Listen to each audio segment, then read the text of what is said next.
Many centuries ago, in the heart of the Middle Ages and within a noble family in Portugal, a soul was born destined to illuminate the world with his sanctity and wisdom. This noble spirit was known as Fernando Martins de Bulhos, who would later be venerated as Saint Anthony of Padua. His life is a fascinating tale filled with extraordinary events and a profound connection with the Christian faith. But before we immerse ourselves in this captivating account of Saint Anthony's life, we extend a special request to you. Subscribe, give us a like, and activate the notification bell so you don't miss a single episode of Sancta Sanctorum. Your support is fundamental for us to continue exploring the lives of those who, like Saint Anthony, have left their mark with their devotion and miracles. Join us as we begin this spiritual journey together. Let us begin. Saint Anthony of Padua was born in Lisbon, Portugal, around the year 1195. From an early age, he showed a remarkable interest in spirituality. Against his family's wishes, who did not approve of his religious vocation, he entered the order of St. Augustine, where he embraced a life of study and prayer.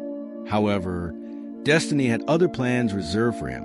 Upon witnessing the remains of Franciscan martyrs returning from Morocco, he felt an internal calling toward missionary life.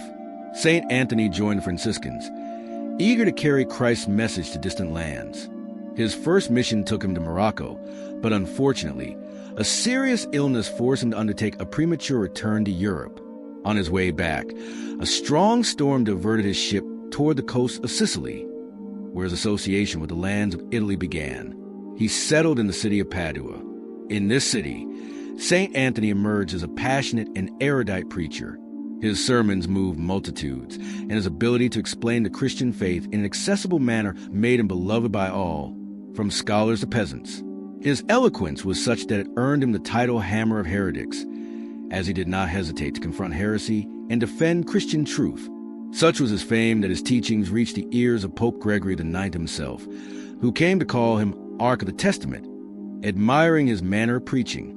But St. Anthony's life was not only marked by the Word. He was also witness to prodigies and miracles. Among some of these prodigies that marked the life of St. Anthony of Padua, 3 notable miracles stand out as testimonies of the extraordinary connection he maintained with the divine. One of them recounts an encounter with the child Jesus, who came to visit him in a moment of profound recollection. While St. Anthony prayed in solitude in his humble friar's room, the presence of the child Jesus became palpable, illuminating the space with celestial light. This divine encounter left an indelible mark on the saint's life, who throughout the centuries has been represented in images with the child Jesus in his arms, symbolizing the unique closeness he shared with the Savior from that sacred moment. Another miraculous episode of his life occurred when, challenged by a skeptical heretic, St. Anthony accepted the challenge of demonstrating the real presence of Jesus in the Eucharist. A mule subjected to fasting was a protagonist of this divine event. At the crucial moment, when both hay and the sacred host were presented to it, the mule set aside its earthly food and, in a gesture of reverence, knelt before the very presence of God.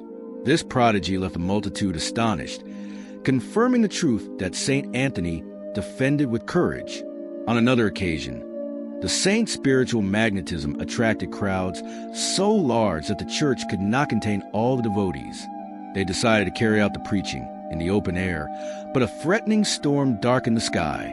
With confidence in divine protection, St. Anthony called his followers and promised them that they would not be soaked by the rain. The sky roared with fury, but miraculously the storm surrounded the place where they were, leaving all those present dry. This event not only highlights the saint's connection with the divine, but also his capacity to keep safe those who trust in celestial providence during life's tempests. Saint Anthony of Padua is known as the patron of lost causes, and is invoked throughout the centuries by those seeking help in difficult and desperate situations. His intercession extends to a variety of needs, from finding lost objects to finding solutions to apparently irresolvable problems. Additionally, Saint Anthony is also venerated as a patron of the poor, reflecting his commitment to social justice and his love for the less fortunate. His influence has been interwoven with various areas of life, making him a spiritual guide and protector for those seeking comfort and help in their daily struggles. The life of Saint Anthony of Padua came to an end in 1231 at the convent of the Poor Clares in Arcella, when, After having contracted another serious illness, he had stopped during his journey back to Padua. He was only 36 years old. The Catholic Church canonized him quickly, recognizing his sanctity and the extraordinary influence he had on expansion and understanding of faith. His legacy endures in the numerous charitable institutions that bear his name and continue his work throughout the world. In the story of Saint Anthony, we find not only a man of exceptional faith, but also a spiritual adventurer whose journey brought the light of truth to unexpected places. His life is a reminder that through faith and compassion, we can face our existence in the world in ways that go beyond what we could imagine. May the light of Saint Anthony of Padua continue to guide us on our own spiritual journey. If you enjoyed this account, don't forget to give a like and subscribe to help us continue creating more interesting content. See you in the next episode of Sancta Sanctorum.